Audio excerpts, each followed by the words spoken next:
Hi, it's me again, Stephanie Meadows, recording my second video for the midterm project. This topic is going to be on racialized bodies, and this is going to be in particular of the consequences of being an articulate, non-conforming black girl. I'm doing like a different twist to this one. It's going to be drawing on my experiences, but also relating to the different theoretical concepts and things that happen when it comes to not conforming to urban culture. So pretty much, it was as I was reading the right to be a black girl.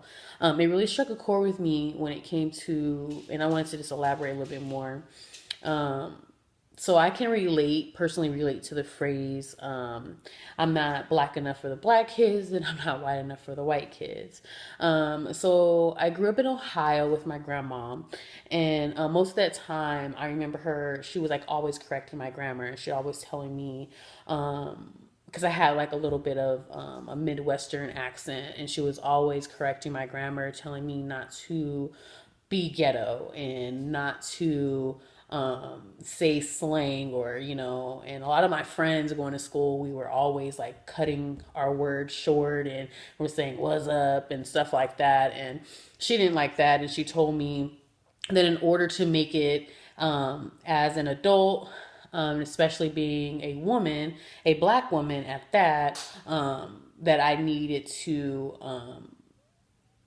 in some way, compete with the white race. And so, looking back, I kind of thank her for this because, unfortunately, in our society, you have to, in order to be a contender and in order to be looked at in a certain way, like for a job, especially in an interview, you have to conduct yourself in a proper way, in a very articulate way. And it's like a double whammy being a black woman. Being a black woman, it's like you're already a woman, and you're already oppressed in this way, but being a black woman, you're oppressed in a whole nother way as well. And when it comes to interviewing for job interviews, I feel like I have to prove myself even more in society, or in this case, in a job interview. I remember she would add, you have to beat the white people at their own game. And I used to always have issues with this because I'm like, well, why can't I just be myself? This is the neighborhood I grew up in. These are the people that I'm with. Like, why wouldn't anyone accept me just, for me being who I am? And now that I'm older, it's like the cold hearted truth. So so there's two sides to it. There's my culture. My culture listens to, especially my background, my neighborhood. We listen to rap music. Um, um, our English was always broken. We had a lot of slang, and the black kids would always get upset with me because they would be like, "Why do you speak so proper?" And I never knew why, and I was like, oh, my grandma told me how to do this, and they were just like, no, you got to speak like this, and this is how you have to act. And so, in that itself, I feel like as a black woman, we have to wear many hats. We have to, um, in order to become something, to to become someone and to become something in the world, we have to learn how to put the hat on when we're around our family, around our friends, of, hey, I'm still cool enough to be around you. And we have to put the other hat on when it comes to going to job interviews, or, trying to be looked at for a promotion. We have to carry ourselves in a certain way. And what my grandma would say, you have to be white on the inside, and you have to show this. And so there's so many different things wrong with that statement as well. It's like, in order to want to be a proper, articulate, smart, intelligent woman, I a lot of my family or people that I hang around that are black would say that that is being white. So being proper is somehow compared to being a white person.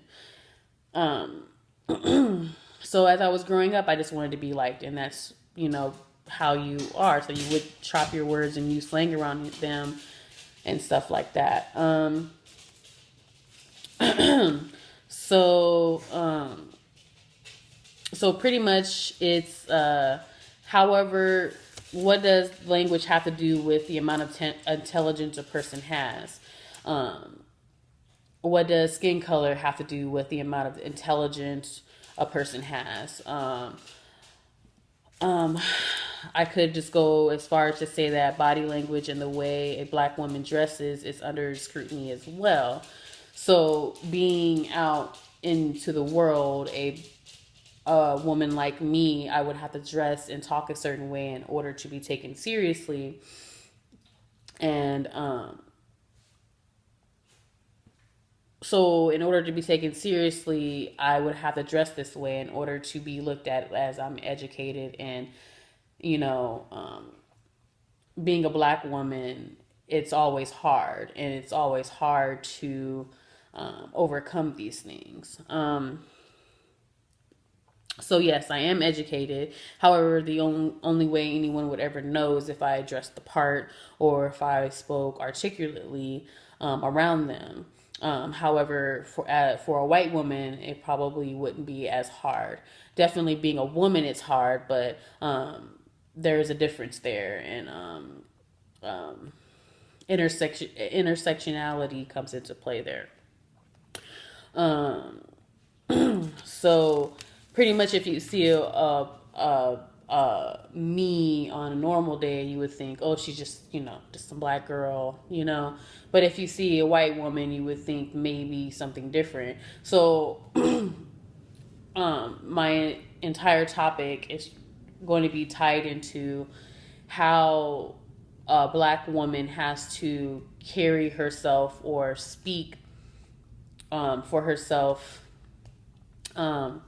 living in a patriarchal society, and how that in itself is hard and is very challenging. So yeah, so that's pretty much the end of my video. Thank you.